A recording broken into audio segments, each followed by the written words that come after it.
கோயில் பணம் இருந்தது, அறநிலைத்துறையில பணம் இருந்தது, பொறுக்க முடியல.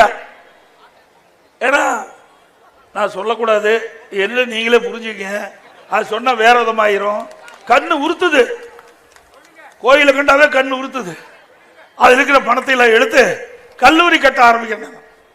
ஏங்க, கோயில் கட்டுறதுக்காக உங்களை போல் இருக்கின்ற நல்ல உள்ளம் படைத்தவர்கள், தெய்வ பக்தி படைத்தவர்கள் உண்டியில போய் பணம் போடுறீங்க, அது அறநிலைத்துறைக்கு சேருது.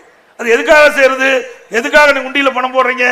அந்த கோயில் அபிவிருத்தி பண்ணணும், அந்த கோயில் விரிவுபடுத்த வேண்டும், அதுக்காக நீங்க போடுறீங்க. அந்த பணத்தை எடுத்து கல்லூரி கட்டல.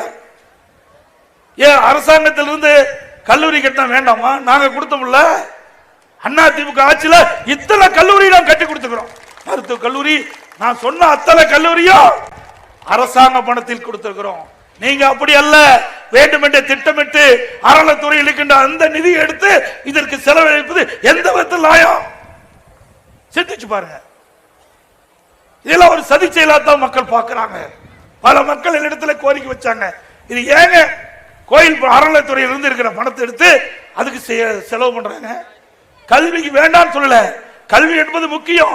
ஒரு மனிதனுக்கு கண் எப்படி முக்கியமோ அது போல ஒரு நாட்டிற்கு கல்வி முக்கியம். ஆனா அந்த கல்வி அரசாங்கத்திலிருந்தே கொடுக்கலாம். ஏன் அரசாங்கத்தில் பணம் இல்லையா? 10 கல்லூரிக்கு தேவையான பணம் இல்லையா?